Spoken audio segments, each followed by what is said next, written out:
ছাপানো প্রশ্নপত্র পড়েই যদি পরীক্ষা দিতে পারে তাহলে আর ক্লাস 1-এ শিখতে যাবে কি? প্রাথমিক স্তরে ভর্তিতে কোনো পরীক্ষা নয়, জাতীয় প্রাথমিক শিক্ষা সপ্তাহে প্রধানমন্ত্রী। পড়ার বয়স হলেই স্থানীয় স্কুলে ভর্তির নির্দেশ। ডাকসু নির্বাচনের পুনর্নির্বাচনের দাবিতে ক্যাম্পাসে বিক্ষোভ, ভোট বর্জনকারীদের পাশে আছেন নতুন ভিপি। কোনো বিশৃঙ্খলা বরদাস্ত করা হবে না, উপাচার্যের হুঁশিয়ারি। রোহিঙ্গাদের জন্য বিদেশি অর্থের ৭৫% খরচ হচ্ছে এনজিও কর্মীদের পেছনে। মন্ত্রিসভা কমিটির বৈঠকে তথ্য, ৬ মাসে হোটেল বিলেই গেছে ১৫০ কোটি টাকা।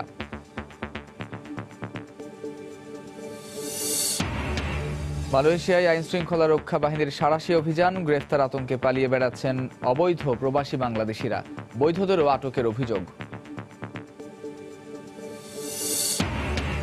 এবং ব্রেক্সিট ইস্যুতে ব্রিটিশ পার্লামেন্টে প্রত্যাখ্যাত হওয়ায় ফের চাপের মুখে প্রধানমন্ত্রী থেরেসা মে। সংকট সমাধানে বাড়ছে অনিশ্চয়তা, বলছেন বিশেষজ্ঞরা।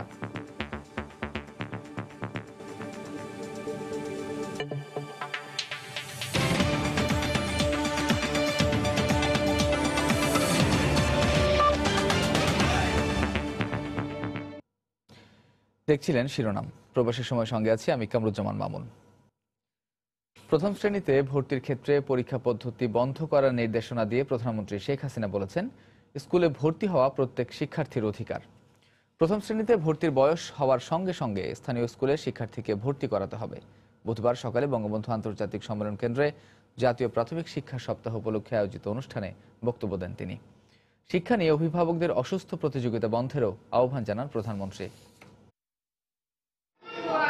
পড়াশোনা কি সেটা বোঝার আগেই প্রতি বছর কোমলমতি শিশুদের ভর্তি নামক যুদ্ধে নামতে হয়, যা লেখাপড়া নিয়ে শিশুদের মনে ভীতি তৈরি করার পাশাপাশি বাধাগ্রস্ত করে তাদের মানসিক বিকাশকেও। তাই দেশের প্রাথমিক শিক্ষার মান উন্নত করতে এবং শিক্ষক ও অভিভাবকদের মধ্যে সচেতনতা তৈরি করতে প্রতি বছর পালিত হয় জাতীয় শিক্ষা সপ্তাহ। বুধবার বঙ্গবন্ধু আন্তর্জাতিক সম্মেলন কেন্দ্রে এই সপ্তাহের উদ্বোধন করেন প্রধানমন্ত্রী শেখ হাসিনা। প্রাথমিক শিক্ষা সপ্তাহ 2019। প্রধানমন্ত্রী শিক্ষা নিয়ে শিশুদের উপর অতিরিক্ত চাপ সৃষ্টি না করতে শিক্ষক ও অভিভাবকদের প্রতি আহ্বান জানান। আমাদের অনেক ছোটবেলা থেকেই বাচ্চারা স্কুলে যায়, কিন্তু তাদের পড়াশোনাটা তার জন্য খেলতে খেলতে হাসতে হাসতে সুন্দরভাবে পড়াশোনাটাকে নিজের মতো করে নিয়ে যেন পড়তে পারে, সেই ব্যবস্থাটাই করা উচিত। সেখানে অনবরত পর পর পর এই বলাটা বা ধমক দেওয়াটা বা তাদেরকে আরও বেশি চাপ দিলে শিক্ষার উপর তাদের আগ্রহটা কমে যাবে, একটা ভীতি সৃষ্টি হবে। সেই ভীতিটা যাতে সৃষ্টি না হয় সেদিকে আমাদের শিক্ষক এবং অভিভাবক তাদেরকে আমি অনুরোধ করব। প্রাথমিক ভর্তিতে ছাপানো প্রশ্নপত্রে যৌক্তিকতা প্রশ্ন তুলে প্রতিটি শিশুকে এলাকা ভিত্তিক স্কুলে ভর্তির নির্দেশ দেন প্রধানমন্ত্রী।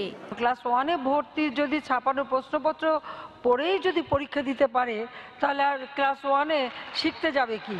যে কোনো এলাকা ভিত্তিক যে সকল প্রাইমারি স্কুল আছে, ওই এলাকার সমস্ত শিশু তার স্কুলে ঢোকার বয়স হওয়ার সাথে সাথেই তাকে স্কুলে নিয়ে নিতে হবে। খেলাধুলার উপর গুরুত্ব দিয়ে শেখ হাসিনা বলেন, শিক্ষাকে সার্বজনীন ও বহুমুখী করতে কাজ করছে সরকার। প্রাথমিক বিদ্যালয় যেমন মেয়েদের বিদ্যালয় বঙ্গমাতা ফজিলাতুন্নেসা মুজিব ফুটবল টুর্নামেন্ট এবং ছেলেদের স্কুলে বঙ্গবন্ধু ফুটবল টুর্নামেন্ট চালু হয়েছে। এর ফলাফলটা আমরা দেখতে পাচ্ছি, এই যে ছোট্ট শিশুরা প্রতিযোগিতা করে করে এখন ধীরে ধীরে ফুটবল খেলায়, ক্রিকেট খেলায় আমাদের ছেলেমেয়েরা বেশ পারদর্শী হয়ে যাচ্ছে। এর আগে দেশে প্রাথমিক শিক্ষা বিস্তারে অনন্য ভূমিকা রাখায় শ্রেষ্ঠ ১৯ শিক্ষক ও কর্মকর্তাকে এবং বিভিন্ন নৈপুণ্যে কৃতিত্বের জন্য ৯০ শিক্ষার্থীর হাতে জাতীয় প্রাথমিক শিক্ষা পদক তুলে দেন সরকার প্রধান। ফেরদৌস লিপি, সময় সংবাদ, ঢাকা। প্রথম শ্রেণীতে ভর্তি পরীক্ষা বন্ধে প্রধানমন্ত্রীর নির্দেশনাকে স্বাগত জানিয়েছেন শিক্ষাবিদরা। তারা বলছেন, শিশুদের স্বাভাবিক বিকাশে তাদের উপর পরীক্ষার চাপ কমাতে হবে। এলাকাভিত্তিক স্কুলে শিশুকে ভর্তি করানোর ক্ষেত্রে সব প্রাথমিক স্কুলের মান উন্নয়ন জরুরি বলেও অভিমত তাদের। পড়াশোনা করে যে গাড়ি ঘোড়া চড়ে সে। এখনকার অভিভাবকদের বিশ্বাস, গাড়িতে চড়তে কেবল পড়াশোনা করলেই হবে না, পেছনে ফেলতে হবে সবাইকে। আর তাই প্রথম শ্রেণী থেকেই শুরু হয় রেসে দৌড়ানো। আর সেই সুযোগ নিয়েই কোচিং ও স্কুলগুলোতেও চলছে রমরমা বাণিজ্য। এমন পরিস্থিতিতে প্রধানমন্ত্রীর প্রথম শ্রেণীতে ভর্তি পরীক্ষা তুলে নেয়ার ঘোষণাকে স্বাগত জানিয়ে শিক্ষাবিদরা বলছেন, অসুস্থ প্রতিযোগিতা থেকে রেহাই পাবে শিশুরা। বাবা মারা তার যে প্রস্তুতি নেন, শিশুর উপর একটা অত্যাচারের পর্যায়ে পড়ে, তারা মুখস্থ করান শিশুকে যে জিনিসগুলো তার মুখস্থ করা দরকার নাই। এই সময় শিশু ভর্তি হবে স্কুলে আনন্দ সহকারে, এবং তার যে মানসিক টেনশন সেটা অনেকভাবে প্রচণ্ডভাবে তার উপর মানসিক প্রভাব পড়ে। এছাড়াও রয়েছে সেটা ভর্তি পরীক্ষাই হোক আর লটারি হোক, দুটোই কিন্তু সে পাস বা ফেল, সে যে ব্যর্থ হবে বা সে সাফল্য হবে, দুটি এত অল্প বয়সে তার মধ্যে ঢুকে যায়। এলাকা ভিত্তিক স্কুলে ভর্তি করাতে অভিভাবকদের সচেতনতার দিকেও জোর দিলেন তারা। আন্তর্জাতিক বিশ্বে আমরা দেখি যে যে অঞ্চলে বসবাস করে সেই অঞ্চলে সে ক্যাচমেন্ট এরিয়াতেই সেই স্কুলে সে ভর্তি হয়। তাদের দুইটা কাজ হয়, একটি হচ্ছে স্কুলটা ডেভেলপমেন্টের ক্ষেত্রে একটা প্রেশার কাজ করে যে প্রতিটা স্কুলকে আমরা মানসম্পন্ন স্কুল পরিণত করব, এবং এই যে ভালো স্কুল সেই স্কুলগুলোর উপরে এক্সট্রা প্রেশার পড়ে যায়। যে স্কুলগুলোতে ভালো স্টুডেন্ট ভর্তি হচ্ছে সেটা একটা কিন্তু এক্সট্রা প্রেশারও কাজ করবে, এবং গার্জিয়ানরাও সেই স্কুলকে ভালোর ক্ষেত্রে আমরা প্যারেন্টিং এবং অভিভাবকরাও দায়িত্ব আছে। সবার জন্য মানসম্মত শিক্ষা নিশ্চিত করতে প্রাথমিক স্কুলের শিক্ষার মান উন্নয়নের উপর গুরুত্ব দেন তারা। পারমিতা হিম, সময় সংবাদ, ঢাকা। 3 দিনের মধ্যে ডাকসু নির্বাচনের পুনঃতফসিল, নেতাকর্মীদের বিরুদ্ধে মিথ্যা মামলা প্রত্যাহার সহ বিভিন্ন দাবিতে ক্যাম্পাসে বিক্ষোভ করেছে ভোট বর্জনকারী ছাত্র সংগঠনগুলো। বুধবার উপাচার্যের কাছে স্মারকলিপি দেন ডাকসুর নবনির্বাচিত ভিপি নুরুল হক নুরু সহ 5 প্যানেলের 10 প্রতিনিধি। এদিকে কোনো বিশৃঙ্খলা মেনে নেওয়া হবে না বলে সাফ জানিয়ে দিয়েছেন উপাচার্য। ডাকসু নির্বাচন বাতিলের দাবিতে বুধবারও উত্তাল ছিল ঢাকা বিশ্ববিদ্যালয় ক্যাম্পাস। দুপুর 1টার কিছু আগে রাজু ভাস্কর্যের সামনে থেকে মিছিল নিয়ে উপাচার্যের কার্যালয়ে যান নির্বাচন বর্জনকারী 5টি প্যানেলের নেতাকর্মীরা। পরে 5 প্যানেলের 2 জন করে প্রতিনিধি উপাচার্যের সঙ্গে দেখা করতে ভেতরে ঢোকেন। আধা ঘন্টা পর তাদের সঙ্গে যোগ দেন নবনির্বাচিত ভিপি নুরুল হক নূর। উপাচার্যের সঙ্গে বৈঠকের পর সাংবাদিকদের সঙ্গে কথা বলেন তারা। শনিবারের মধ্যে যদি পুনর্তফসিল ঘোষণা না হয়, যারা এই কারচুপির সঙ্গে জড়িত তাদের পদত্যাগ না হয়, এরপরে কঠোর আন্দোলনে যাব। তিনি আমাদের দাবির ব্যাপারে কোনো ইতিবাচক দেননি। তিনি বরং যেটি বলেছেন যে যারা বিশ্ববিদ্যালয়ে অস্থিতিশীল পরিবেশ করে তাদের কাউরে ছাড় দেওয়া হবে না, তাদেরকে ক্রিমিনাল অ্যাক্টে মামলা দেওয়া হবে। তো আমরা বলেছি এতদিন যারা ক্রিমিনাল অ্যাক্ট করলেন তাদের ক্ষেত্রে আপনারা কি ব্যবস্থা গ্রহণ করবেন। আমাদের ভিপি নুরুল হক নূর। এ সময় গণমাধ্যম কর্মীরা নবনির্বাচিত ভিপি নূরের সঙ্গে কথা বলতে চাইলে তিনি অসুস্থ বলে জানান সাধারণ ছাত্র অধিকার সংরক্ষণ পরিষদের পরাজিত এজিএস প্রার্থী। যদিও পরে মহসিন হলে গণমাধ্যমের সঙ্গে কথা বলেন নূর। এ সময় তিনি পুনর্নির্বাচনের আন্দোলনের সঙ্গে থাকার কথা বললেও ভিপি পদের দায়িত্ব নেওয়ার বিষয়ে সরাসরি কোনো মন্তব্য করেননি। যারা আমাকে ভোট দিয়ে নির্বাচিত করেছে তাদের চাওয়া পাওয়াকে প্রাধান্য দিয়ে তারা যদি আমাকে বলে শপথ নিতে আমি শপথ নেব, তারা যদি বলে আমাকে শপথ না নিতে আমি শপথ নেব না। এদিকে ছাত্রলীগের ভিপি প্রার্থী রেজওয়ানুল হক শোভনের পরাজয়ের কারণ ব্যাখ্যা করে ভোটারদের রায় মেনে নেওয়ার আহ্বান জানিয়েছেন ডাকসুর নতুন এজিএস সাদ্দাম হোসাইন। আমাদের ভিপি পদে হারার ক্ষেত্রে আমরা যেটি মুখ্য কারণ মনে করি সেটি হচ্ছে যে প্রোপাগান্ডা ভিত্তিক যে রাজনীতি করা হয়েছে, ব্লেম গেম খেলার মাধ্যমে যে সিম্প্যাথি কার্ড আদায় করার চেষ্টা করা হয়েছে, এবং কুয়েত মৈত্রী হলের ঘটনার মাধ্যমে মিডিয়া ট্রায়াল করে ছাত্রলীগকে বিব্রতকর অবস্থায় ফেলানোর চেষ্টা করা হয়েছে। এদিকে বিশ্ববিদ্যালয়ের শান্তিপূর্ণ অবস্থা নষ্ট করার চেষ্টা করলে কঠোর শাস্তিমূলক ব্যবস্থা নেওয়া হবে বলে হুঁশিয়ার করেছেন ঢাকা বিশ্ববিদ্যালয়ের উপাচার্য। অপরাধমূলক কোনো কাজ সংগঠিত হলে সেসবের বিরুদ্ধে আইন অনুক কঠিন ব্যবস্থা গৃহীত হবে। নতুন করে ভোট গ্রহণের আর কোনো সুযোগ নেই বলেও জানান উপাচার্য। খান মোহাম্মদ রুমেল, সময় সংবাদ, ঢাকা। পর্যায়ক্রমে দেশের সব সরকারি কলেজ বিশ্ববিদ্যালয়ে ছাত্র সংসদ নির্বাচন হবে বলে জানিয়েছেন শিক্ষামন্ত্রী ডাক্তার দীপু মনি। দেশের সব মাধ্যমিক বিদ্যালয় ও দাখিল মাদ্রাসায় বৃহস্পতিবার অনুষ্ঠেয় স্টুডেন্টস ক্যাবিনেট নির্বাচন উপলক্ষে বিকেলে সচিবালয়ে প্রেস ব্রিফিংয়ে এক প্রশ্নের জবাবে তিনি একথা বলেন। ছাত্র সংসদ নির্বাচনে সরকার সব ধরনের সহযোগিতা দেবে বলেও জানান শিক্ষামন্ত্রী। আমাদের সকল বিশ্ববিদ্যালয় এবং আমাদের যত কলেজগুলোও আছে সেখানেও আশা করি যে পর্যায়ক্রমে এই নির্বাচনের এই ছাত্র সংসদগুলো গঠিত হবে। এতদিন হয়নি, নানান কারণেই হয়নি। এখন যেহেতু শুরু হয়েছে কাজে আমি আশা করছি যে হবে, এবং আমাদের দিক থেকেও সকল রকমের সহযোগিতা থাকবে। ডাকসু নির্বাচন অবাধ ও সুষ্ঠু হয়েছে, তবে বিশ্ববিদ্যালয় কর্তৃপক্ষ শিক্ষার্থীদের আস্থা অর্জনে ব্যর্থ হয়েছে বলে মন্তব্য করেছেন আওয়ামী লীগ নেতারা। বুধবার জাতীয় প্রেস ক্লাবে 7 মার্চ নিয়ে এক আলোচনা সভায় তারা এই মন্তব্য করেন। আর ডাকসু নির্বাচনের ফলাফলকে কেন্দ্র করে বিএনপি বিশ্ববিদ্যালয়ের পরিবেশ অশান্ত করার চক্রান্ত করছে বলে অভিযোগ করেন তারা। 28 বছর পর ডাকসু নির্বাচন হয়েছে, এই নির্বাচনটাকে নিয়েও তারা কিভাবে কথাবার্তা বলছে আপনারা লক্ষ্য করেছেন। আজকে ছাত্রলীগ পরাজয় স্বীকার করে নিয়েছে বিপি পদে। ঢাকা বিশ্ববিদ্যালয়ে একটা শান্তিপূর্ণ পরিবেশ আজকে ফিরত আসা শুরু করেছে, যে পরিবেশটা নষ্ট হওয়ার চেষ্টা করছিল তারা। বিভিন্ন হল সহ এই যে নির্বাচিত অন্যান্য প্যানেলের সদস্যরা নির্বাচিত হয়েছেন, এর মধ্যে দিয়ে প্রমাণ হয়েছে যে নির্বাচনটা অবশ্যই অবাধ সুষ্ঠু হয়েছে। আমি মনে করি যে ঢাকা বিশ্ববিদ্যালয়ের কর্তৃপক্ষ তারা সকল ছাত্রছাত্রীদের আস্থা অর্জনে কিছুটা হলেও তারা ব্যর্থ হয়েছেন। প্রবাসের সময় আরও থাকছে।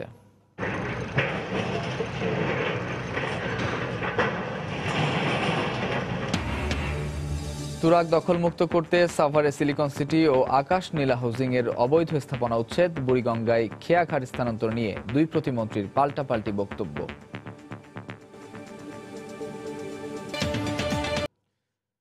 গ্যাস সংকটের মধ্যেই দাম বাড়ানোর প্রক্রিয়ায় ক্ষুব্ধ সাধারণ গ্রাহকরা। তারা মনে করেন আবাসিক সহ সব খাতে গ্যাসের দাম বাড়ালে বিরূপ প্রভাব পড়বে জনজীবনে। আর বিশেষজ্ঞরা মনে করেন গ্যাসের দাম না বাড়িয়ে বরং জ্বালানি খাতের অনিয়ম দুর্নীতি বন্ধের দিকে নজর দেওয়া উচিত। বেসরকারি চাকুরে ফিরোজা বেগমের 4 জনের সংসার। মহানগরীর এই ব্যয়বহুল জীবন আবারও গ্যাসের দাম বাড়ানো যেন তার জন্য মরার ওপর খাড়ার ঘা। এখন দাম করে 1440 টাকা। তো এটা হলে পরে আমরা কিভাবে চলবো? ঢাকা শহরে আমরা বাসা ভাড়া দিয়ে থাকি, বাচ্চা কাচ্চা লেখাপড়া শিখাই। জ্বালানি সংকট কাটাতে আমদানি করা হচ্ছে ব্যয়বহুল তরলকৃত প্রাকৃতিক গ্যাস এলএনজি। আগামী এপ্রিল থেকে জাতীয় গ্রিডে যুক্ত হবে আরো 50 কোটি ঘনফুট এলএনজি। এই যুক্তিতে শুরু হয়েছে আবারও গ্যাসের দাম বাড়ানোর প্রক্রিয়া। দাম বাড়াতে বিতরণ প্রতিষ্ঠানগুলোর আবেদনের ওপর চলছে গণশুনানি, যেখানে আবাসিক সহ সব শ্রেণীর গ্রাহকের জন্য গ্যাসের দাম গড়ে 103% বাড়ানোর প্রস্তাব এসেছে এরই মধ্যে। এই ব্যয় নির্বাহ সাধারণ মানুষের পক্ষে অনেকটাই দুষ্কর। বেতন বাড়াইতে হইবে, একটা ড্রাইভার কিভাবে চলবে, মালিক তখন গ্যাসের গাড়ি রাখবো না, তাইলে আমাদের কি উপায় হইব? গাড়ি ভাড়া বাড়বে, জিনিসপত্রের দাম বাড়বে, এটা তো আমাদের উপরে অনেক চাপ আসে না? এর জন্য আমার মনে হয় স্বাভাবিক থাকাই ভালো। গ্যাসের দাম, গ্যাসের মূল্য বাড়লে দরিদ্র মূল্য বাড়বে, বাড়ি ভাড়া বাড়বে, সবকিছু বাড়বে। আমরা দরিদ্র মানুষ, আমরা কোথায় যাব? আবার দাম বাড়ানোর যৌক্তিকতা নিয়ে প্রশ্ন তুলে বিশেষজ্ঞরা বলছেন, সাধারণ মানুষের ওপর বাড়তি দামের বোঝা না চাপিয়ে জ্বালানি খাতের দুর্নীতি বন্ধের ওপর জোর দিতে হবে। তিতাসের গ্যাস মূল্য বৃদ্ধির কোনো যৌক্তিকতা খুঁজে পাই না। আর তিতাস সিস্টেমে তো ডেইলি আমার জানা মতে 200 মিলিয়ন গ্যাস চুরি হয়। তিতাস যে প্রপোজাল দিয়েছে সেটা ইমপ্লিমেন্টেড হলে আমাদের ইন্ডাস্ট্রিগুলি কম্পিটিটিভনেস হারাবে। সামগ্রিক জ্বালানি উন্নয়ন ব্যর্থতার কারণে আজ আমাদের এক্সপেন্সিভ বহু দামি এলএনজি আনতে হচ্ছে। সবশেষ 2017 সালের মার্চ মাসে গ্রাহক পর্যায়ে গ্যাসের দাম বাড়ানো হয়। পিঙ্কি আক্তার, সময় সংবাদ, ঢাকা। গ্যাসের দাম বাড়ানোর বিষয়ে বাংলাদেশ এনার্জি রেগুলেটরি কমিশনের গণশুনানি করতে কোনো বাধা নেই বলে আদেশ দিয়েছেন উচ্চ আদালত। এক রিট আবেদনের শুনানি শেষে বিচারপতি FRM নাজমুল আহসান ও বিচারপতি KM কামরুল কাদের এ আদেশ দেন। আগামী 31শে মার্চ এ বিষয়ে পরবর্তী আদেশের দিন ধার্য করেছেন উচ্চ আদালত। শুনানিতে আদালত বলেছেন, এরই মধ্যে 3 দিন গণশুনানি হয়েছে আর 1 দিন বাকি আছে। কাজেই এ পর্যায়ে গণশুনানি বন্ধ করতে চান না তারা। এ সময় অ্যাটর্নি জেনারেল বলেন, গ্যাসের দাম বাড়ার পর কেউ সংক্ষুব্ধ হলে উচ্চ আদালতে আসতে পারবেন। বিইআরসির গণশুনানি স্থগিত চেয়ে হাইকোর্টে এই রিটটি দায়ের করেছিল ভোক্তা অধিকার সংগঠন ক্যাব। প্রস্তাবনায় তারা কোথাও কেন তারা দামটা বাড়াতে চাইছে সেটার কোনো যৌক্তিকতা ব্যাখ্যা করেনি। তারা $10 করে গ্যাস আমদানির কথা বলছেন।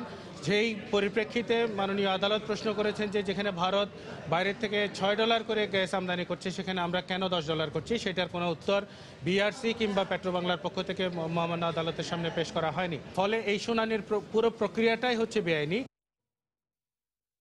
রোহিঙ্গাদের জীবনমান উন্নয়নে বেসরকারি সংস্থার মাধ্যমে আসা বিদেশি অর্থায়নের 75% এনজিও কর্মীদের পেছনে ব্যয় হচ্ছে বলে জানিয়েছেন আইন শৃঙ্খলা সংক্রান্ত মন্ত্রিসভা কমিটির সভাপতি মুক্তিযুদ্ধ বিষয়ক মন্ত্রী আকম মোজাম্মেল হক।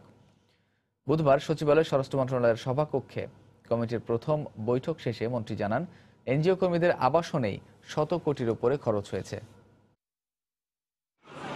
বাংলাদেশে অবস্থানরত 11 লাখ রোহিঙ্গার জীবনমান উন্নয়নে বিদেশি অর্থায়ন আসছে দীর্ঘদিন ধরেই। তবে এই অর্থায়নের সিংহভাগই রোহিঙ্গা জনগোষ্ঠীর জন্য ব্যয় হচ্ছে না বলে অভিযোগ রয়েছে।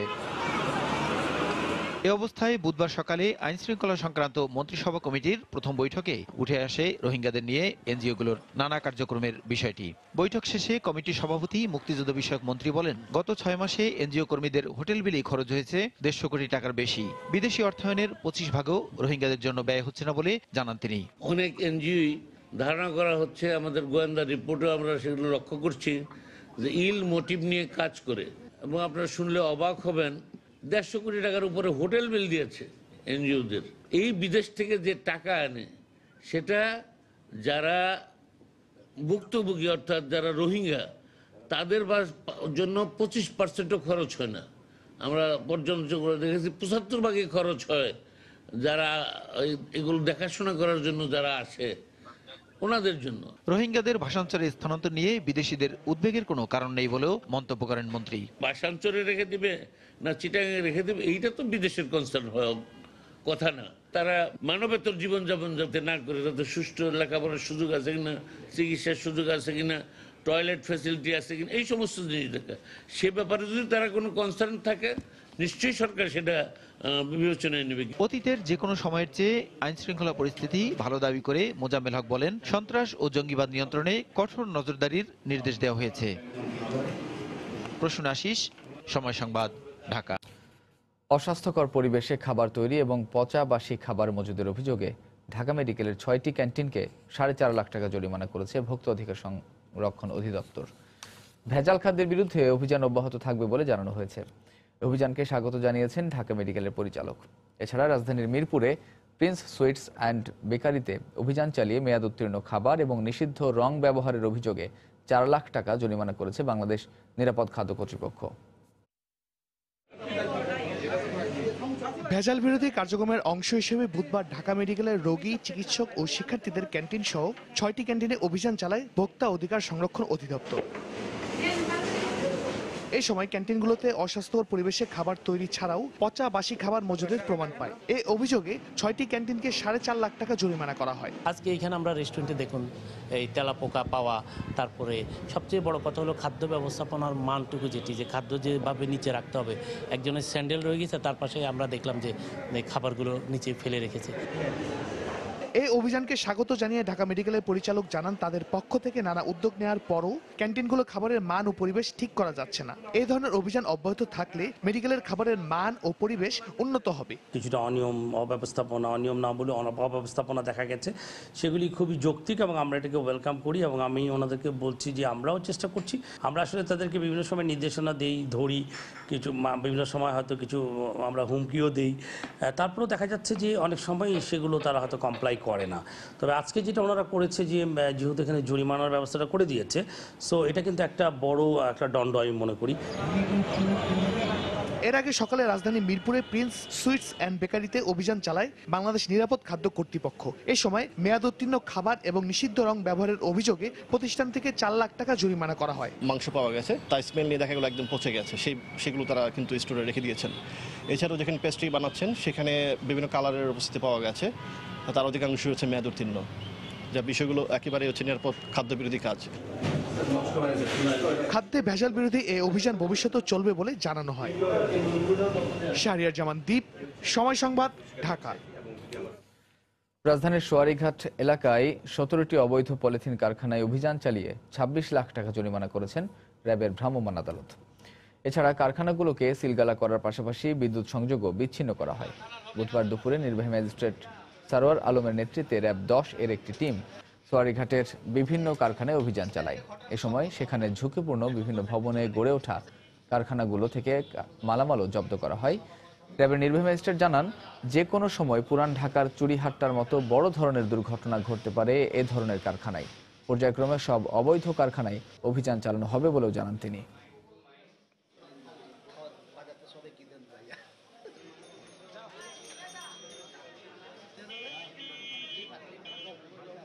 মেয়র সব বলে গেছে ফায়ার লাইসেন্স, ফায়ার কি যেগুলো লাগবে সবগুলো রাখবেন, আমরা সব ফ্যাক্টরি বলে, আমরা সব ফ্যাক্টরি বলে দিছি তোমরা এগুলো রাখো, আস্তে আস্তে চলে যাবো। আমাদেরকে সরকার যদি সবকিছু ব্যবস্থা করে যায় ঠিক না, আমরা সব চলে যাবো, কেউ থাকবে না। এই ফ্যাক্টরিগুলি আসলে যেভাবে মানসম্পন্ন অবস্থায় বা ভবনের তৈরি থাকার কথা আসলে সেই অবস্থাটা নেই। তবে হ্যাঁ, চাইলে আসলে সবগুলো প্রতিষ্ঠান একদিনে সরিয়ে দেওয়া সম্ভব নয়। আমরা বাস্তবতা এবং প্রয়োজনীয়তা দুটো বিশ্লেষণ করেই কিন্তু আসলে আমাদের মতো আমরা কাজ করছি। এখানে বেশ কিছু বাড়ি আমরা আইডেন্টিফাই করেছি যেটি অত্যন্ত রিস্কি, যেটি সম্পর্কে আজকেই আমরা মেয়র এবং রাজক বরাবর রিপোর্ট দেবো, যেগুলো আসলে ইমিডিয়েটলি এখান থেকে অপসারণ করা প্রয়োজন বলে মনে করি একটি বিষয়। প্রায় 1.5 মাস ধরে বুড়িগঙ্গা ও তুরাগপাড়ে অবৈধ দখলদারদের বিরুদ্ধে জোরালো উচ্ছেদ অভিযান চললেও তাদের বিরুদ্ধে এ পর্যন্ত একটি মামলাও করেনি বিআরডব্লিউটিএ। জরিমানার পরিমাণও খুবই নগণ্য। সংস্থাটির ঢাকা বন্দর প্রধান বলছেন, উচ্ছেদের পাশাপাশি দখলদাররা জরিমানা ও শাস্তির আওতায় না এলে অভিযান টেকসই হবে না। তবে নির্বাহী ম্যাজিস্ট্রেট বলছেন, আসল অপরাধীদের সরেজমিনে না পাওয়ায় আইনি প্রক্রিয়া গ্রহণ করা যাচ্ছে না। নদীর জায়গা নদীকে ফিরিয়ে দিতে চলমান অভিযানের 17তম দিনে বুধবার সকাল থেকে তুরাগ পাড়ে উচ্ছেদ চালায় বিএডব্লিউটিএ। এ সময় দেখা যায় সাভারে তুরাগ নদীর শত শত বিঘা জমি দখল করে গড়ে তোলা হয়েছে সিলিকন সিটি ও আকাশ নীলা ওয়েস্টার্ন সিটি, যা তুরাগের পুরো একটি বাকি বন্ধ করে দিয়েছে। হাউজিং দুটির অবৈধ স্থাপনার পাশাপাশি উপড়ে ফেলা হয় প্লটের সীমানা পিলারও। এ সময় বিএডব্লিউটিএর ঢাকা বন্দর প্রধান বলেন, উচ্ছেদের পাশাপাশি দখলদারদের আর্থিক জরিমানা ও শাস্তির আওতায় না আনলে উচ্ছেদ ফলপ্রসূ হবে না। 1.5 মাসেরও বেশি উচ্ছেদ অভিযানে মাত্র 1,50,000 টাকার মতো জরিমানা হয়েছে। এটা মামলা হয়নি। বিশেষ করে হাউজিংগুলো যে ভরাট করে এই দীর্ঘ এরিয়া ধরে নদীর জায়গা দখল করে নিয়েছে, এই সমস্ত ভরাটকারীদের বিরুদ্ধে একেবারে ফৌজদারি অপরাধে মামলা হওয়া উচিত বলে আমি মনে করি। এই যে সরকারের অর্থ ব্যয়ে উচ্ছেদ এবং ড্রেজিং করা, এক্সকেভেশন করা, এগুলো তো সরকারের অনেক টাকা ব্যয় হচ্ছে, এই টাকাগুলো তাদের কাছ থেকে আদায় করা দরকার। আইনের বিধানে দখলদারদের উচ্ছেদের পাশাপাশি মামলারও অনুমোদন রয়েছে। তবে সংস্থাটির নির্বাহী ম্যাজিস্ট্রেট মামলা না দেওয়ার জন্য দখলদারদের সরেজমিনে না পাওয়ার অজুহাত দেন। যে সংশ্লিষ্ট আইনে এই উচ্ছেদ কার্যক্রম পরিচালিত হয় সেই আইনেরই বিধান আছে যে কর্তৃপক্ষের বিরুদ্ধে ক্ষতিপূরণের জন্য মামলাও করা যায়। দোষীদের সরাসরি ঘটনাস্থলে উপস্থিত পাওয়া যাচ্ছে না বলেই আসলে তাৎক্ষণিকভাবে মোবাইল কোর্টের মাধ্যমে তাদেরকে শাস্তির আওতায় আনা যাচ্ছে না। 29শে জানুয়ারি থেকে চলমান এই অভিযানে এখন পর্যন্ত 2000-এরও বেশি স্থাপনা ও 5টি হাউজিং প্রকল্প উচ্ছেদ করেছে বিএডব্লিউটিএ। মাহমুদ রাকিব, সময় সংবাদ, ঢাকা। সদরঘাটের খেয়াঘাট স্থানান্তর নিয়ে পাল্টাপাল্টি বক্তব্য দিয়েছেন দুই প্রতিমন্ত্রী। বুধবার বিকেলে সদরঘাটে বুড়িগঙ্গা নদীতে ঘাট স্থানান্তর প্রক্রিয়া পরিদর্শনে গিয়ে নৌপরিবহন প্রতিমন্ত্রী বলেন, সদরঘাটে কোনোভাবেই যেখানে সেখানে ঘাট থাকতে দেয়া হবে না। সম্প্রতি সদরঘাটে লঞ্চের ধাক্কায় নৌকা ডুবে একই পরিবারের 7 জনের মৃত্যুর জের ধরে সেখানে দুর্ঘটনা কমাতে ছড়িয়ে ছিটিয়ে থাকা খেয়াঘাটগুলো সরিয়ে নির্দিষ্ট একটি স্থানে নেয় বিএডব্লিউটিএ। মাঝিরা বিষয়টি মেনে নিলেও ইজারাদার ও ব্যবসায়ীরা প্রভাব খাটিয়ে এই সিদ্ধান্তের প্রতিবাদে মঙ্গলবার সব পাইকারি মার্কেট ও খেয়া নৌকা বন্ধ করে দেয়। সংকট সমাধানে বুধবার সদরঘাটে আসেন নৌ পরিবহন প্রতিমন্ত্রী ও কেরানীগঞ্জ পাড়ের স্থানীয় সংসদ সদস্য, বিদ্যুৎ ও জ্বালানি প্রতিমন্ত্রী। পরিদর্শন শেষে নসরুল হামিদ আগের নিয়মেই বিভিন্ন স্থানে ঘাট থাকার পক্ষে মত দেন। আমরা কেরানীগঞ্জের বাসিন্দা হিসেবে আমরা চাচ্ছি যাতে কেরানীগঞ্জের বাসিন্দাদের কোনো সমস্যা না হয়। ঘাটগুলো যদি কালকে বন্ধ করে দেন তাহলে এই চলাচল বন্ধ হয়ে যাবে, ব্যবসা বাণিজ্য বন্ধ হয়ে যাবে। এক জায়গাটা দিয়েছে সেখান থেকে নামানো যাবে না, কারণ ঘাট চালু না। নতুন করে ঘাট কিভাবে নির্মাণ করা যায়, নির্মাণ হওয়ার পরে আমরা চেষ্টা করব আধুনিকভাবে কিভাবে তাদেরকে শিফট করে নতুন জায়গায় যাওয়া যায়, একটা ব্যবস্থা করে তারপরে আমার মনে হয় তারা একটা সমাধান করতে, তারা একটা মাস্টার প্ল্যান করছে। আমরা তাদের সাথে একমত, সেই মাস্টার প্ল্যান অনুযায়ী যাতে কাজ হয় সেটা আমরা দেখব। তবে নির্দিষ্ট ঘাটেই নৌকা ভেড়াতে হবে জানিয়ে নৌ পরিবহন প্রতিমন্ত্রী বলেন, ব্যবসার চেয়ে মানুষের জীবন গুরুত্বপূর্ণ। এই যান্ত্রিক যুগে এখানে ম্যানুয়াল কোনো সিস্টেম থাকতে পারে না, এটা সাংঘর্ষিক কোনো জায়গা আমরা অ্যালাউ করতে পারি না। কাজে আমরা এখানে পরিকল্পিত ব্যবস্থা গ্রহণ করব। ঘাট এলোমেলো থাকবে না, পরিকল্পিত থাকবে। এই জায়গায় কোনো আপোষ হবে না। এই সদরঘাট কি অবস্থায় আছে এটা বর্ণনা করার মতো না, এটা একটা পরিকল্পনার মধ্যে আমরা নিয়ে আসব। যদিও দুই মন্ত্রী স্বীকার করেন, সদরঘাটে শৃঙ্খলা ফিরে এলে নৌ দুর্ঘটনা অনেকাংশেই কমে আসবে। মাহমুদ রাকিব, সময় সংবাদ, ঢাকা। এপ্রিলের দ্বিতীয় সপ্তাহ থেকে ঢাকার ধানমন্ডি থেকে মতিঝিল হয়ে উত্তরা পর্যন্ত বিআরটিসির 450 বাস চলাচল শুরু করবে বলে জানিয়েছেন ঢাকা দক্ষিণ সিটির মেয়র সাইদ খোকন। বুধবার নগর ভবনে রাজধানীর বাস রুট পুনর্বিন্যাস কমিটির সভা শেষে তিনি সাংবাদিকদের জানান, শিগগিরই শহরে ট্যুরিস্ট বাস সার্ভিসও চালু হবে। 3টি এলাকায় চক্রা আকার বাস সার্ভিস বিআরটিসি প্রদান করবে। 450টি বাস ঢাকা শহরে পরিচালিত হবে। সেখানে এয়ার কন্ডিশন বাস রয়েছে এবং নন এয়ার কন্ডিশন বাস রয়েছে। বিআরটিসি বাসগুলো নামবে, ওটা কিন্তু আমরা স্মার্ট কার্ডের মাধ্যমে কিন্তু আমরা ইন্ট্রোডিউস করতে যাচ্ছি। সুতরাং এটা এক নতুন একটা কনসেপ্ট তৈরি হচ্ছে। ঢাকা কিন্তু টুরিস্ট প্লেস, কিন্তু এটা তার সাথে এটা আমরা চালু করতে যাচ্ছি। 3টা থাকবে উত্তরাতে এবং 3টা থাকবে দক্ষিণে থাকবে। এবারে প্রবাসের খবর। চুক্তি ছাড়া ব্রেক্সিট বাস্তবায়নের বিপক্ষে রায় দিলেন ব্রিটিশ এমপিরা। স্থানীয় সময় বুধবার সন্ধ্যায় ভোটাভুটিতে এই সিদ্ধান্ত নেন ব্রিটিশ পার্লামেন্টের সদস্যরা। এর ফলে ব্রেক্সিট বাস্তবায়নের তারিখ পেছানো ইস্যুতে বৃহস্পতিবার দেশটির পার্লামেন্টে আবারও ভোটাভুটি হবে। আগামী 29শে মার্চ ব্রেক্সিট থেকে বেরিয়ে যাওয়ার কথা থাকলেও সে তারিখ পেছানোর জন্য পার্লামেন্ট সদস্যদের প্রতি আহ্বান জানাবেন ব্রিটিশ প্রধানমন্ত্রী থেরেসা মে।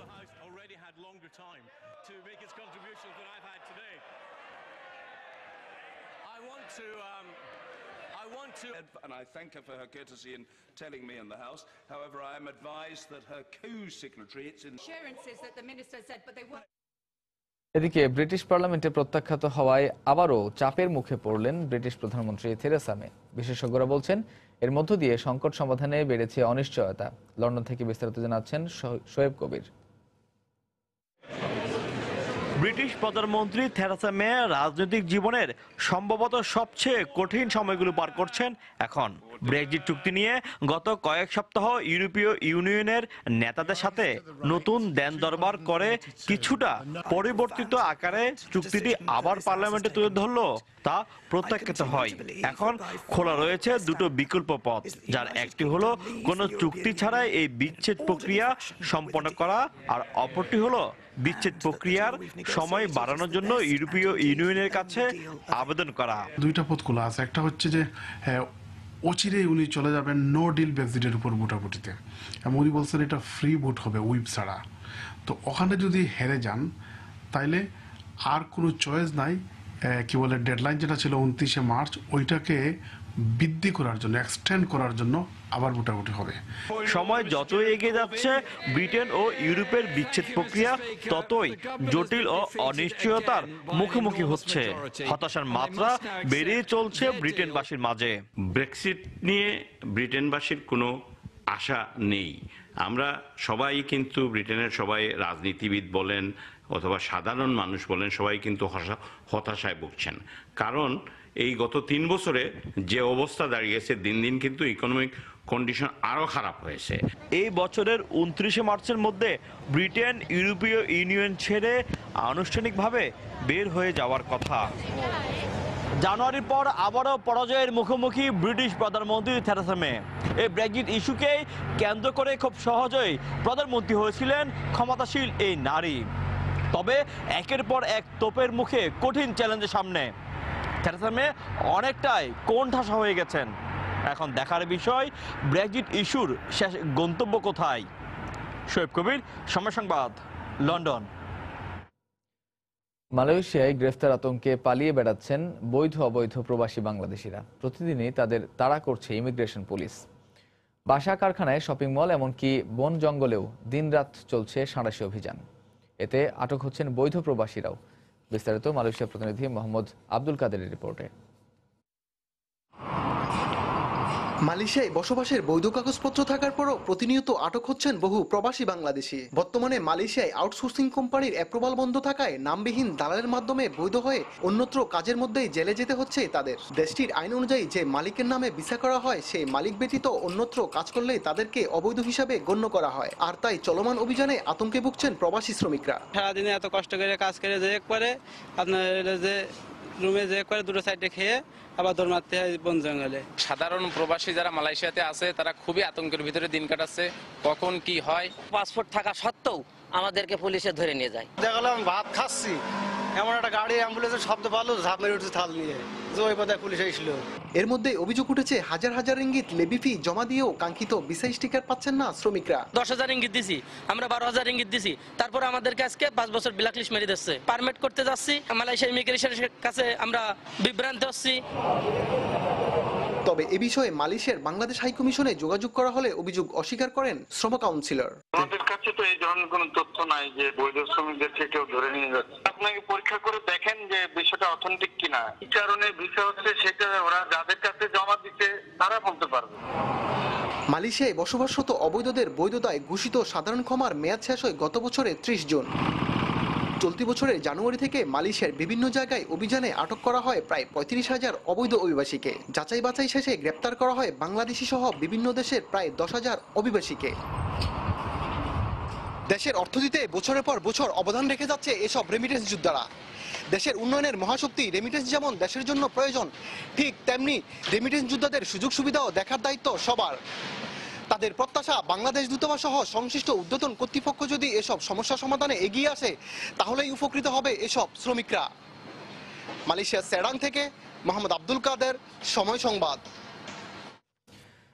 জাতিসংঘে নারী বিষয়ক এক সম্মেলনে বাংলাদেশের লিঙ্গ সমতা ও নারীর ক্ষমতায়নে অভূতপূর্ব অর্জনের কথা তুলে ধরেছেন শিক্ষা উপমন্ত্রী মহিবুল হাসান চৌধুরী। মঙ্গলবার নিউ ইয়র্কে জাতিসংঘ সদর দপ্তরে commission on the status of উইমেনের 63তম অধিবেশনে তিনি একথা বলেন। উপমন্ত্রী বলেন, প্রধানমন্ত্রী শেখ হাসিনার দূরদর্শী নেতৃত্বের কারণে দেশে নারী জাগরণ ত্বরান্বিত হয়েছে। জাতিসংঘের commission on the status of women CSW এর অধিবেশনে বক্তব্য রাখেন জাতিসংঘ মহাসচিব অ্যান্টনিও গুতেরেস। মূলত অধিবেশন ছাড়াও বিভিন্ন পার্শ্ব বৈঠকে অংশ নেয় বাংলাদেশের প্রতিনিধি দল। প্রতিনিধি দলের মধ্যে রয়েছেন জাতিসংঘে নিযুক্ত বাংলাদেশের স্থায়ী প্রতিনিধি মাসুদ বিন মোমেন, নারী ও শিশু বিষয়ক মন্ত্রণালয়ের সচিব কামরুন নাহার, ক্যাবিনেট ডিভিশনের সমন্বয় ও সংস্কার বিষয়ক সচিব ডক্টর মোহাম্মদ শামসুল আরেফি, বৈদেশিক কল্যাণ ও কর্মসংস্থান বিষয়ক মন্ত্রণালয়ের ভারপ্রাপ্ত সচিব রওনাক জাহান ও মহিলা বিষয়ক অধিদপ্তরের মহাপরিচালক বদরুন্নেসা। সিঙ্গাপুরের মাউন্ট এলিজাবেথ হাসপাতালে চিকিৎসাধীন আওয়ামী লীগের সাধারণ সম্পাদক, সড়ক পরিবহন ও সেতুমন্ত্রী ওবায়দুল কাদেরকে আইসিইউ থেকে কেবিনে স্থানান্তর করা হয়েছে। তার শারীরিক অবস্থার উন্নতি হওয়ায় বুধবার সকালে তাকে কেবিনে স্থানান্তর করার সিদ্ধান্ত নেন চিকিৎসকরা। একই সঙ্গে তাকে নরম খাবার দেওয়ারও সিদ্ধান্ত হয়।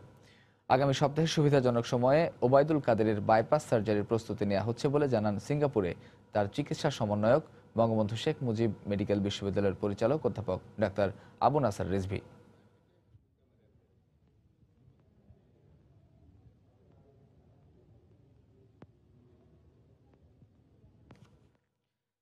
দেশের অর্থনীতির সবচেয়ে দুর্বল জায়গা ব্যাংক ও আর্থিক খাত, এমনটাই মনে করেন অর্থমন্ত্রী আহমদ মুস্তফা কামাল। বুধবার সকালে রাজধানীর খামারবাড়ির কৃষিবিদ ইনস্টিটিউটের অডিটোরিয়ামে আয়োজিত জনতা ব্যাংকের বার্ষিক সম্মেলনে তিনি এ মন্তব্য করেন। এ সময় অর্থ মন্ত্রণালয় ও এর সঙ্গে জড়িত প্রতিষ্ঠানগুলোর দুর্নীতির বিরুদ্ধে হুঁশিয়ারি দেন মন্ত্রী। অনুষ্ঠানে বাংলাদেশ ব্যাংকের গভর্নর বলেন, ব্যাংক খাতের সবাইকে স্বচ্ছতা ও জবাবদিহিতা নিশ্চিত করতে হবে। সেই সাথে তিনি ক্ষুদ্র ও মাঝারি উদ্যোক্তাদের আরও বেশি পরিমাণ ঋণ দিতে উৎসাহিত করেন। 5 বছর আগেও জনতা ব্যাংক ঋণ, আমানত, নগদ সংরক্ষণ, মূলধন পর্যাপ্ততা বিভিন্ন সূচকে রাষ্ট্রীয় মালিকানার অন্যান্য ব্যাংকগুলোর তুলনায় অনেক ভালো অবস্থানে ছিল।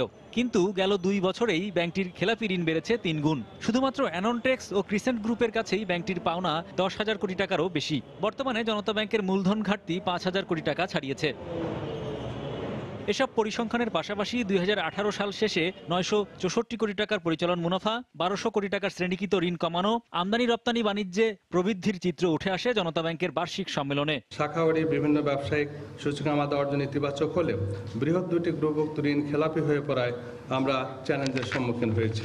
সম্মেলনে অর্থমন্ত্রী বলেন, ঋণের টাকা ফেরত দিতে চাইলে কোনো ব্যবসায়ীকে জেলে পাঠানো হবে না। সেই সাথে সৎ ব্যবসায়ীদের দেয়া হবে সব ধরনের সহায়তা। যদিও মন্ত্রী হতাশা প্রকাশ করে বলেন, ব্যাংকের প্রতি মানুষের আস্থা কমে যাচ্ছে।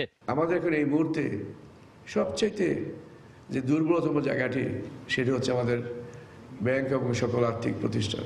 এটা কিন্তু বাস্তবতা, কিন্তু এখন সেটা কতটা আমাদের ক্ষত হয়েছে সেটা আমি জানি না, এবং সেটা জানার জন্য আমি প্রত্যেকটি প্রতিষ্ঠানে আমি একটি স্পেশাল অডিটের ব্যবস্থা করব। আমি আরেকদিন মিটিং করব এখানে, সেই মিটিংয়ে আমি কিন্তু শপথ করাবো, হাত তুলে শপথ করতে হবে যে আমরা দুর্নীতিকে নো বলবেন, নিজেরা দুর্নীতি করবেন না, অন্য কাউকে দুর্নীতি করার জন্য সাহায্য করবেন না। বাংলাদেশ ব্যাংকের গভর্নর বলেন, ব্যাংক খাতে খেলাপি ঋণের পরিমাণ কিছুটা কমে 10.3% দাঁড়িয়েছে। এখন থেকে সঠিকভাবে গ্রাহক মূল্যায়ন করে ঋণ দিলে খেলাপির হ্রাস টানা যাবে বলেও উল্লেখ করেন তিনি। সকল স্তরে আপনাদের স্বচ্ছতা, জবাবদিহিতা নিশ্চিত করতে হবে, কারণ আমাদের সবচেয়ে বড় প্রয়োজন এখন হলো কর্পোরেট সুশাসন। সকল ব্যাংকের জন্য প্রয়োজন cottage, micro, small and medium industries. সেখানে আপনি স্মল অ্যান্ড মিডিয়ামে যান, আপনি লার্জ ইন্ডাস্ট্রি লোন থেকে আমাদের এটি বেশি দরকার। এটিতে আমাদের কর্মসংস্থানের বিশেষ ব্যবস্থা হয়। সম্মেলনে অর্থমন্ত্রী জানান, ব্যাংকিং বোঝেন না এমন কোনো ব্যক্তিকেই ভবিষ্যতে আর পরিচালনা পর্ষদে রাখা হবে না। হরিপদ সাহা, সময় সংবাদ, ঢাকা। উপজেলা নির্বাচনের চতুর্থ ও পঞ্চম দফায় 10 উপজেলায় ইলেকট্রনিক ভোটিং মেশিন ইভিএম পদ্ধতিতে ভোট গ্রহণ করা হবে বলে জানিয়েছেন প্রধান নির্বাচন কমিশনার KM নুরুল হুদা। বুধবার সিলেট জেলা প্রশাসকের সম্মেলন কক্ষে আইন শৃঙ্খলা রক্ষা বাহিনী ও নির্বাচন সংশ্লিষ্ট কর্মকর্তাদের সঙ্গে মতবিনিময় সভায় তিনি কথা বলেন। সিইসি বলেন, বড় একটি রাজনৈতিক দল উপজেলা নির্বাচনে অংশ না নেয়ায় ভোটার উপস্থিতি কম ছিল। চতুর্থ এবং পঞ্চম পর্যায় থেকে শুরু করতে পারবো উপজেলা নির্বাচনে। এর আগেরগুলোতে পারবো না, কারণ তখন বিধি তৈরি হয়নি। তফসিল ঘোষণার আগে বিধি তৈরি করতে হয়। মোট 10টা উপজেলা পরিষদ নির্বাচনে ইভিএম ব্যবহার করব। তো সেগুলো প্রাধান্য দেবো যেখানে সদর উপজেলা আছে সেখানে। তার কারণ ওখানে একটু যোগাযোগ ব্যবস্থা ভালো, প্রাথমিক পর্যায়ে মানুষের সাথে পরিস্থিতি করার জন্য এটাই করতে হবে। বড় একটি দল নির্বাচনে বয়কট করেছেন। আমার ধারণা সে কারণে নির্বাচনের ব্যাপারে তাদের ভোটার আসেনি এবং সেভাবে নির্বাচনটা ওইভাবে প্রতিদ্বন্দ্বিতাপূর্ণ হয়নি। খাদ্য নিরাপত্তা নিশ্চিতে আলাদা কমিশন গঠনের দাবি জানিয়েছেন বিশেষজ্ঞরা। বুধবার জাতীয় প্রেস ক্লাবে বিশ্ব শান্তি ও মানবাধিকার সংঘ বাংলাদেশ আয়োজিত এক সেমিনারে অংশ নিয়ে এ দাবি জানান তারা। বক্তারা বলেন, কর্তৃপক্ষের উদাসীনতায় খাদ্যে দূষণ ও ভেজাল চরম মাত্রায় পৌঁছেছে। মানুষের খাদ্য নিরাপত্তা নিশ্চিতে ভেজাল খাদ্যের উৎস ধ্বংসসহ আইন অনুযায়ী শাস্তি নিশ্চিতের দাবি জানান তারা বলেন, অধিক জনগোষ্ঠীর ব্যাপক খাদ্য চাহিদার সুযোগে নিয়ন্ত্রণহীনভাবে দেশে ছড়িয়ে পড়ছে জেনেটিক্যালি মডিফাইড খাদ্য ও শস্য।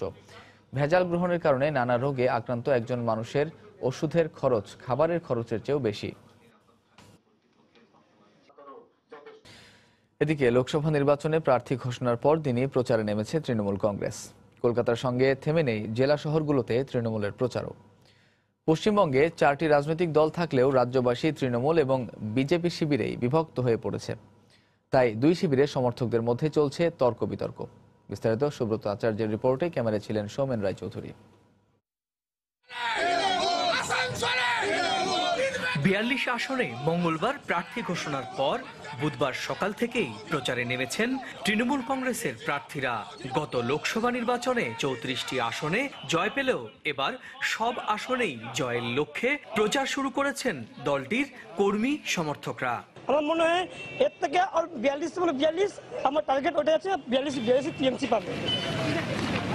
আর প্রার্থীরা বলছেন, আগের মতোই এবারও সভানেত্রীর নির্দেশে কাজ করবেন তারা।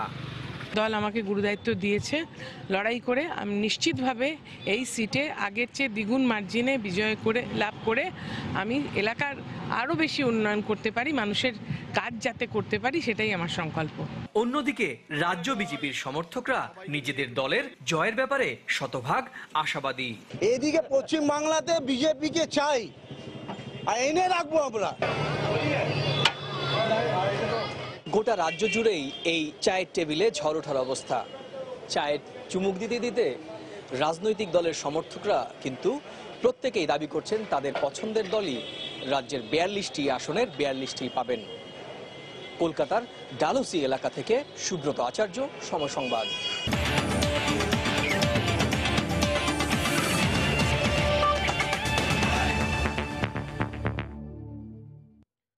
অবশেষে শুরু হচ্ছে বাংলাদেশ নারী ফুটবল দলের সাফ মিশন। প্রথম ম্যাচে ভুটানের মুখোমুখি হবে লাল সবুজের প্রতিনিধিরা। এই ম্যাচ জিতলে সরাসরি সেমিফাইনালে যাবে বাংলাদেশ। তাই ছাড় দিতে নারাজ কোচ গোলাম রব্বানী ছোটন। রতন মজুমদারের ক্যামেরায় নেপালের বিরাটনগর থেকে নোমান আব্দুল্লাহ রিপোর্ট। ভুটানের বিপক্ষে ম্যাচের আগে অনুশীলনে এমন হাসি খুশি আর আত্মবিশ্বাসী বাংলাদেশ দল। একটি তথ্যে এমন নির্ভর থাকার কারণটা পরিষ্কার হবে। বাংলাদেশের জাতীয় দল তো বটেই, বয়স পর্যায়ের কোনো দলের সঙ্গেও জয় কিংবা ড্রয়ের দেখা পায়নি ভুটান নারী দল।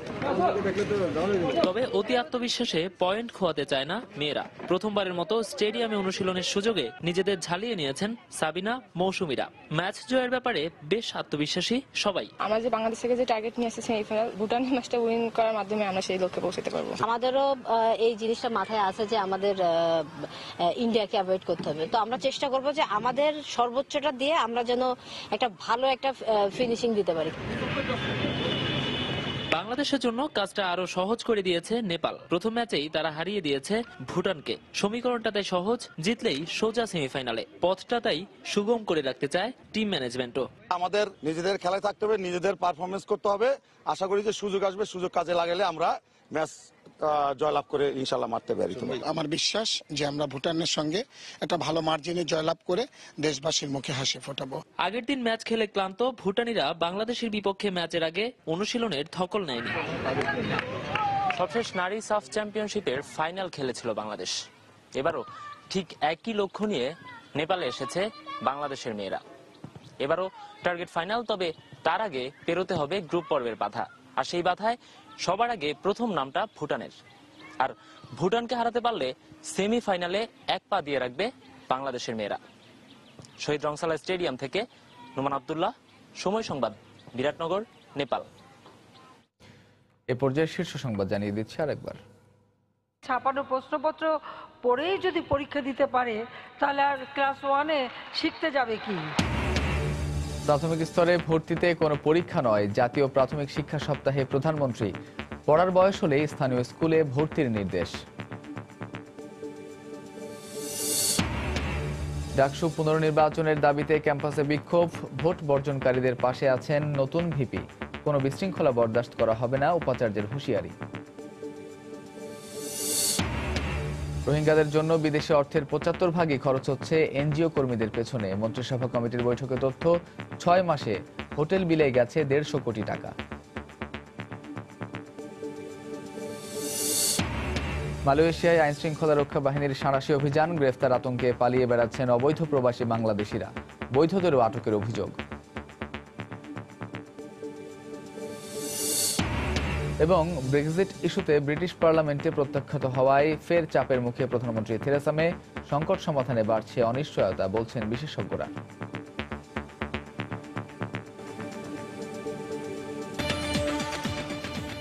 এই ছিল প্রবাসী সময়। যে কোনো খবর পেতে ভিজিট করুন সময়নিউজ.tv। আপনার মোবাইলে সময় সংবাদ দেখতে ও সকল খবর পেতে ডাউনলোড করুন সময় অ্যাপ। এছাড়াই মাত্র পাওয়া খবর আপনার মোবাইলে পেতে SMS করুন *BN লিখে পাঠিয়ে দিন 16242 নম্বরে। সঙ্গে থাকুন সময়।